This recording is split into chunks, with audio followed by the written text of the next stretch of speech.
ఈ ఉదయకాల సమయంలో ఈ వాగ్దానం మీకోసం ఎలా ఉన్నారు? బాగున్నారా? పొద్దున్న లేసారు, ప్రార్థన చేసుకుంటున్నారా? నీ శత్రువుల దేవుడు నలగొడతాడు, నీకు విరోధం ఉన్న వారిని నలగొడతాడు. మరి కీర్తన 2:9 ఇనుప దండంతో వారిని నలగొట్టుదు, వారి ఇత్తడి, ఎందుకంటే వారిని అట్లాంటి బలహీనంగా చేస్తాను.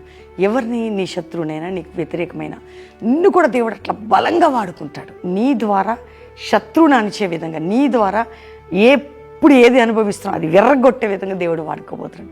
అంటే నిన్ను బలముగా చేసేదను, అంటే నీ ద్వారా గొప్ప కార్యాలు చేస్తా. నువ్వు విరగొడతావు, నలగొడతావు, అనేకుల కొరకు నిలబడతావు, నీ శత్రువులు అనగొట్టబడతావు. ఈ విధంగా దేవుడికి ఇస్తున్న శ్రేష్టమైన వాగ్దానాన్ని మీకు 8వ వచనం చూస్తే, నన్ను అడుగుము జనములు నీకు స్వాస్యంగా, భూదిగంతం నీకు సొత్తుగా ఇస్తాను.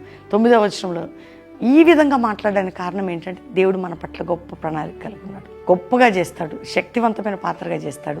దేవుడు నేను లేవనెత్తబో. ధైర్యంగా ఉండు, ప్రార్థన చేసుకుందాం. తండ్రి, రక్షణ, రోగులకి స్వస్థత, కోర్టు కేసులు, వ్యాధి, బాధ, చింత, నిందలు, గాయాలు అన్నిటి నుంచి విడిపించి, అప్పులు, ఆర్థిక సమస్యలు, కుటుంబ పోరాటాలు, ఎందరి జీవితాలు పడిపోయి లేవనెత్తి, ఎవరికి సమస్యను తొలగించి ఆశీర్వదించండి, వర్ధలు చేయండి.